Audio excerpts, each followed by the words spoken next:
సభకు నమస్కారం. మీరందరూ గుర్తించాల్సింది ఏంటంటే ఇది సత్యం మందపాటి గారు రాశారు, నేను కాదు. ఆయన మందారమాలని కౌముది.net ప్రతి నెల రాస్తుంటారు. నెలలో ఓ ప్రతిభామూర్తికి అభినందన మందారమాల అంటూ. సో అందులో ఒక నెల శ్రీశ్రీ గారి గురించి రాశారు. హాస్య రచయితగా శ్రీశ్రీ అని. శ్రీశ్రీ ఒక గొప్ప హాస్య రచయిత అని రాస్తే దడిగాడు వానసిర అనుకునే ప్రమాదం ఉంది. దాని అర్థం మీకు తెలుసు. ఈ వ్యాస రచయితకి మతిపోయిందా అనుకునే వాళ్ళున్నా ఆశ్చర్యపోక్కర్లేదు. ఎందుకంటే ఆయన రాసినటువంటి ఆ పద్యాలు అవి చదివినప్పుడు మనందరికీ ఆయనలో ఏ కాసిన హాస్యం ఉందా, లేకపోతే ఆయన ఇలాగా విప్లవాత్మకంగా మెరిసిపోతుంటాడా అనేటువంటి ఒక భావన కలుగుతుంది. ప్రపంచంలోని అందరి బాధ తన బాధేనని విలవిలలాడిన శ్రీశ్రీ హాస్యం వ్రాయగలడా అని అనుమానం రావడం సహజం. సమాజంలో అట్టడుగున నూతిని కోతిని వెతికే అభాగ్యుల్ని, అనాథులని, శ్రమజీవులని నిద్రలేపి విప్లవ సింహం వినిపించమని, వర్షుకాభ్రముల ప్రళయ ఘోష వలె పెడపెడపెడమని విరుచుకుపడమని, మరో ప్రపంచపు కంచునగార విరామ మెరుగక మోగించిన శ్రీశ్రీలో మంచి హాస్య రచయిత దాక్కుని ఉన్నాడు. ఆ అగ్నికిరీటపు దగదగల వెనుక, హోమజ్వాలల బుగబుగల వెనుక ఉన్న చతురోక్తుల వ్యక్తిని చూద్దాం ఈ వ్యాసంలో. హాస్యాన్ని ఎందరో రచయితలు పలు విధాలుగా చిత్రించారు. మునిమాణిక్యం సంసారంలో సరదాలు రాస్తే చిలకమర్తి వారు ప్రహసనాలను ప్రభవించారు. గురజాడ వారి గిరీశం ఘరానా హాస్యం చేస్తే మొక్కపాటి బారిస్టర్ పార్వతీశం ఇంగ్లాండ్లో ఇచ్చగాలాడాడు. భమిడిపాటి తండ్రి తనయులు పలు విధాలుగా తెలుగు సాహిత్యంతో పరాచకాలాడితే ముళ్ళపూడి అప్పుల అప్పారావు, రెండు జడల సీత, గోపాలం, పుడుగు, సీగానపి సునాంబలు మన హృదయాల్లో చిరకాలం అలా నిలిచిపోయారు. అలాగే ఆరుద్ర, పట్టాభి, జరుక్ శాస్త్రి ప్రాసలతో మాటలతో చాలా గారడీలు ప్యారడీలు చేశారు. ఈ వివిధ రచయితల హాస్యం వెనుక ఏదో స్తబ్దత, భావన, హేళన, అమాయకత, అనురాగం లాంటివి తొంగి చూస్తుంటాయి. అలాగే శ్రీశ్రీ హాస్యం వెనుక కూడా ఆయన విప్లవ భావాలు, ఒక విధమైన తపన, వేదన, కసి మన మనసును హత్తుకుంటాయి. రాజకీయ నాయకులపై ఆయన వేసిన చెడుకుల బాణాలు మనల్ని గిలిగింతలు పెడతాయి. తన రచనల్లోనే కాక మిత్రులతో శ్రీశ్రీ విసిరిన విసురులు కూడా ఎంత హాస్యభరితంగా ఉంటాయో చూద్దాం.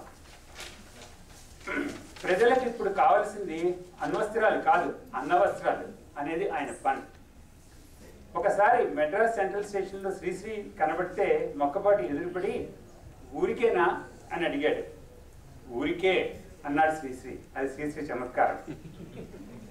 విశ్వనాథ సత్యనారాయణ నా అంత కవి మరో 1000 ఏళ్ళ దాకా పుట్టాడు అంటే, అవును మీరు 1000 ఏళ్ల కిందటే పుట్టారు, ఇప్పుడు మమ్మల్ని అవస్థ పెడుతున్నారు.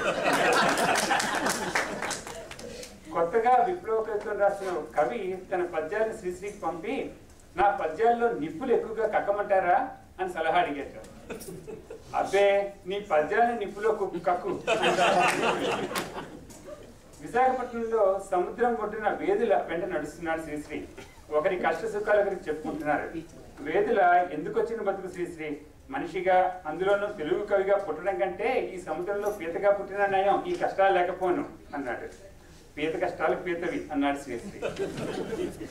మద్రాసులో ఒక తెలుగు కాఫీ హోటల్లో మిత్రులతో కలిపి కూర్చున్నప్పుడు వాళ్ళు పెసరెట్లు ఆర్డర్ చేసి పరధ్యానంగా ఉన్న శ్రీశ్రీతో మీకు కూడా అట్లు చెప్పాం అన్నారట.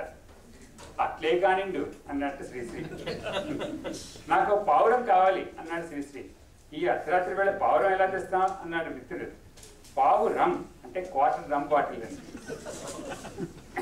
క్వార్టర్ బాటిల్ రమ్ము అన్నాడు. 2 పెగ్గులు బిగించి 2 స్త్రీలు ధరించిన శ్రీశ్రీ. మీకు ఆరుద్ర అన్న మాటలు. దీపావళి దీపావళి ఇంటింట ఆనంద దీపావళి, మద్య నిషేధం వల్ల దీపావళి, ఖాళీ దీపావళి అన్నది మద్య నిషేధంపై ఆయన విసురు. 500 మంది హోటళ్లకు ఒక్కొక్క బూతు అన్న జమీన్ రైతు వార్తపై శ్రీశ్రీ వ్యాఖ్య. ఇది సెక్స్ సమస్య కాదు, ఎన్నికల ఏర్పాటని. విశాఖపట్నంలోని కవితా సమితి స్వంత భవనంపై శ్రీశ్రీ జోక్. సమితి సభ్యుల్లో రాళ్లబండి సుబ్బారావు, తాపి ధర్మారావు, సున్నం వీర్రాజులు ఉన్నారు కదా, మరి స్వంత భవనం సాధ్యమే కదా. గోపిచంద్ తీసిన పేరెంటాల్ సినిమా మీద శ్రీశ్రీ వ్యాఖ్య.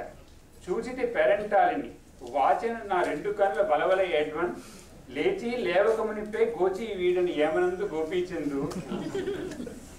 మేము ప్రదర్శించుకోవడానికి ఒక నాటిక వ్రాసి పెట్టమని అడిగిన మిత్రుడితో ఆయన అన్నట్ట, రాస్తాను ఏ నాటికైనా అని. ఏ నాటికైనా ఏ నాటికైనా. శ్రీశ్రీ ఒకసారి దాని పద్యంలో రా ఠాలకి ఎత్తివేశారట. అదేమిటని అడిగితే అది నేత్రయతి అన్నారట. అది ఆయన సమాధానం. ఒకసారి శ్రీశ్రీ బళ్ళారి రాఘవ్ గారి ఇంటికి వెళ్ళాడు. ఆయన శ్రీశ్రీని తెలుగు సామ్రాజ్య శిథిలాలను చూసి వెళ్తురు కానీ మరో రోజు ఉండండి అన్నారు. వయసు మీద పడుతున్న ఆయన్ని చూస్తూ, మిమ్మల్ని చూస్తున్నాం కదా ఇంకా శిథిలాలు ఎందుకు అన్నారు శ్రీశ్రీ. మహారచయిత చలం మహాకవి శ్రీశ్రీతో నిన్న ఆల్ ఇండియా రేడియో వారితో కోపం వచ్చి గో టు హెల్ అన్నానండి అన్నారు.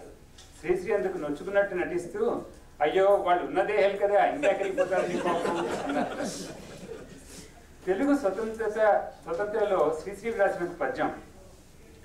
ఆంధ్ర రాష్ట్రం రాలటానికి పండు కాదు, పండటానికి కాయ కాదు, కాయటానికి పువ్వు కాదు, పూయటానికి మొగ్గ కాదు, మొగ్గటానికి తేలు కాదు, తేలటానికి పాము కాదు, పామటానికి కాలు కాదు, కాలటానికి కర్మ కాదు అని. కుందేలుకి ఒక తెలుగు భాషలోనే కొమ్ములున్నాయి అంటాడు శ్రీశ్రీ. వివేకానంద స్వామివి చికాగో ఉపన్యాసాలు, మన రాజకీయ నాయకులు ఇచ్చేవి చికాగో ఉపన్యాసాలు అన్నది రాజకీయ నాయకుల మీద విసిరాయి. తెలుగు కనడం అరవడం అన్నది భాషా ప్రయోగం. అమెరికా కొరియాతో తలగొక్కుంటున్నది. అంతమంది మాట ఒక్కటి వినడం ప్రజాస్వామ్యం, ఒక్కడి మాట అందరూ వినడం నియంతృత్వం. పాలు నిత్య బహువచనం, కొందరు అదృష్టవంతులకు ఆలు నిత్య బహువచనం. కుసుమహరణ భక్తులంటే కుహాన భక్తులు అని శ్రీశ్రీ చమత్కారం.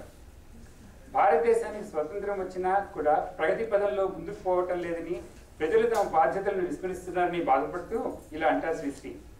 వెనకటికి ఎవరో ఒక ఆయన సముద్ర తీరానికి వెళ్ళి ఈ కెరటాలు తగ్గిన తర్వాత స్నానం చేద్దామని చూస్తున్నాయట. శ్రీశ్రీ ఈ మాట ఏనాడో అన్నా ఈనాటి మన దేశాన్ని చూస్తే ఇంకా సముద్ర కెరటాలు తగ్గలేదనిపిస్తుంది. బీద ప్రజలపై తన సానుభూతిని ఇలా ప్రకటిస్తాడు ఆయన. పేదవాళ్ళు ధన్యులు, వాళ్ళకి విమాన ప్రమాదంలో మరణించే అవకాశం లేదు.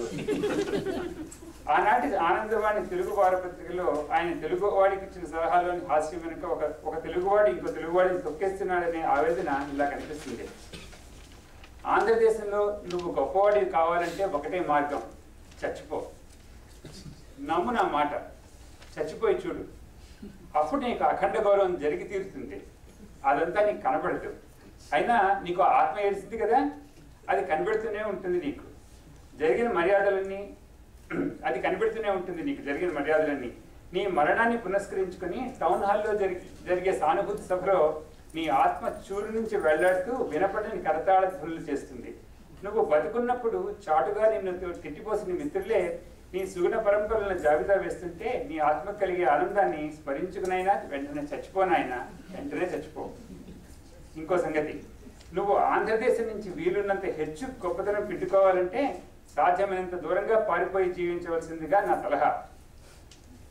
వంగీయుల కళా నైపుణ్యానికి, తమిళమణుల సేముషి విశేషానికి ఆంధ్రదేశం అంతా హారతి పడుతూ ఉంటుంది. ఇంతలో నువ్వు చచ్చిపోయావన్న కబురు వస్తుంది. ఆ రోజు ఆంధ్రులకు పర్వదినం. నీ నెరగని వాళ్ళు ఉంటూ ఉండరు.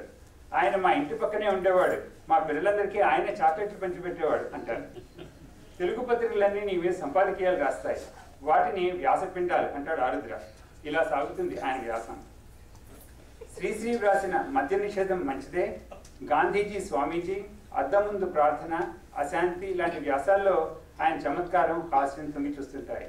అందుకే నాకు అనిపిస్తుంటుంది శ్రీశ్రీ మంచి హాస్య రచయిత కూడా అని.